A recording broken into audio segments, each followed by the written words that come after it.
Welcome back. A community on the Oregon coast is grateful to heroes who kept their homes safe from wildfires last month. It's especially impressive because much of the firefighting there relies on volunteers.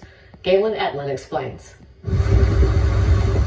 Late September 8th, fire lined this road in Oceanside, Oregon. At 11 or so at night, somebody pounding hard on your front door. Richard Kittner got a loud wake-up call from a neighbor. And I looked behind him and I could see an orange cloud and sparks flying around.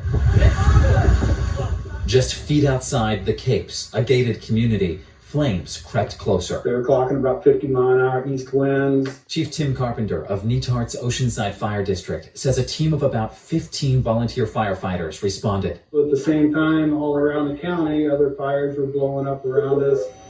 Wildfires like the Pike Road fire, sapping resources from neighboring agencies such as Tillamook Fire District. It was an all-hands kind of deal for about a week and a half. Chief Darren Beament says usually mutual aid is key in a big disaster, especially when most firefighters sacrifice so much. These are your neighbors. They could be your family members. They rely on our volunteer staff to help answer the calls that, come in. We don't have enough personnel to handle some of the calls that we might see. It's a big time commitment. Chief James Ader with the Nestucca Rural Fire Protection District says recruiting those volunteers is even tougher now during COVID. It's been a challenge figuring out how to train in safely.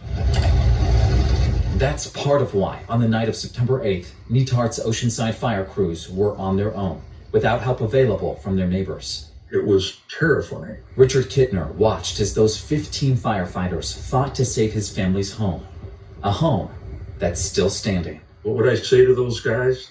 Thank you for knocking that down. I have no clue how they did that. We're out there trying to do what we can the best we can. From Chief Carpenter, a humble acknowledgement of work that changed lives, and a message from some of his peers also on the front lines. Very rewarding for being able to help people, trying to make a bad day for them a better day. And a reminder from the neighbors who almost lost it all. You get a sense of a different reality, I think, of how vulnerable we are.